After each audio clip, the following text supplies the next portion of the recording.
Welcome back to Whiskey Wonder Woman. In today's video, we are doing the new Booker's batch 2024-02. I got this from the latest Virginia drop. Luckily, I didn't have to wait online. So this is what the bottle looks like. This is the Beam House batch. 124.6 proof, and it's 7 years and 2 months and 22 days old. Pretty old. And I got a card. And I need my glasses. Alrighty. The second release of Booker's Bourbon 2024 collection is Booker's Batch 2024-02, the Beam House Batch. This batch is named after my family's home, a real special place full of beginnings, traditions, and memories, not just for me, but for everyone at Beam.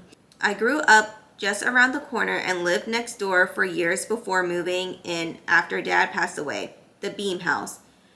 As the name suggests, has been part of my family's generations. My great-granddad, Jim Beam, lived here. My dad, Booker No, lived here, and now I do.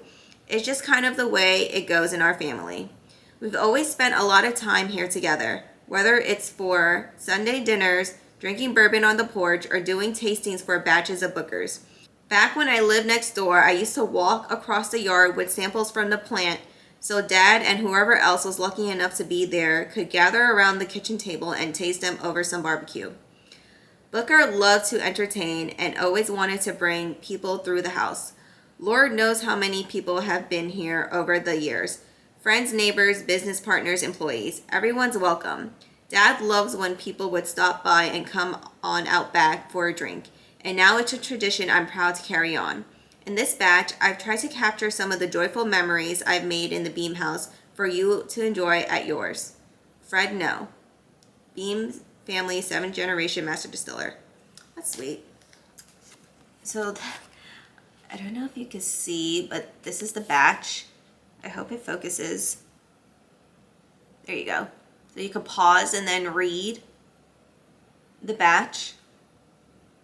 And then also there's the tasting notes right on the bottom. So the color of the batch is a rich and deep amber, inviting you to put your nose deep into the glass and enjoy the aroma. The nose is a pleasant with vanilla and some dried fruits, enticing you to take a taste. When I tasted this batch, a warm flavor that spread through my mouth reminded me of sitting on the porch of the Beam home. The welcoming aroma and taste lead to a long and pleasantly sweeter finish coming from the aging in oak barrels. I know you'll enjoy this batch of Booker's, named from a place many Beam family members call home, and where I call home today. Alrighty. It does have a really nice amber color. It's beautiful. It's nice and shiny too.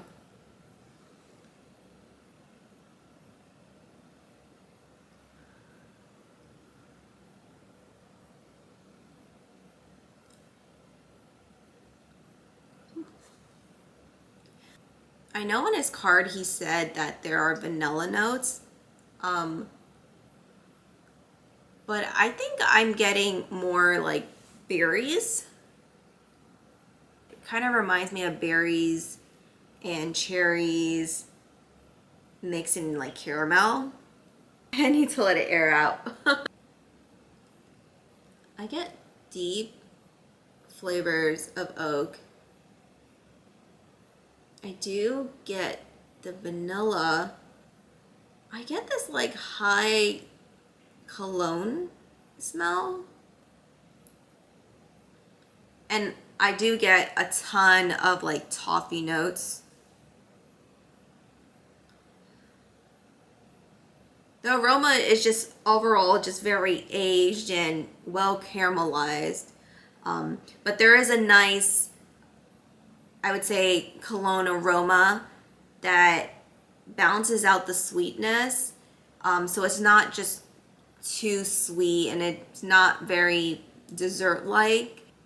I know he said it was like very vanilla-like, but to me it's more like on the floral side. Oh, florals. Yes.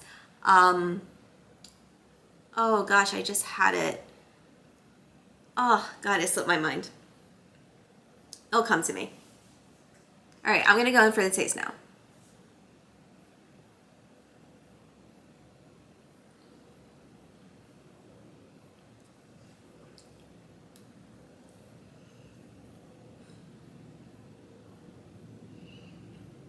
Wow, that proof is high and it's spicy. Wow. It doesn't taste as sweet as the aroma. I got like chills on my body. Wow. That was a weird experience. Deep oak, tobacco, I think black pepper. I would just say that this just isn't very sweet. I think this is more of like a manly drink. It almost reminds me of the Baker's 7 and the Legion drink. And it makes sense because I believe Freddie No, is it Freddie No? I think, made both of those bottles. I could be wrong, don't quote me. But they have just a familiar taste. There is a bitterness in the taste, but I don't hate it. The way the bitterness sits on my tongue, it blends the oak. It's almost like the bitterness comes from the oak, if that makes sense. It's almost like the oak might be like super charred. That's maybe where the bitterness is coming from. And then there's kind of like light notes of like tobacco. And I do like that there is some spiciness there because it kind of lifts some of that bitterness and kind of carries out the taste towards the end. The finish is long and lingering, and it's not dry at all. But I will say, I don't think it's relatively sweet, taste or finish. There are some like light notes of caramel, but they're light notes. I think this is a very deep oak forward bourbon profile. I haven't like seen what the actually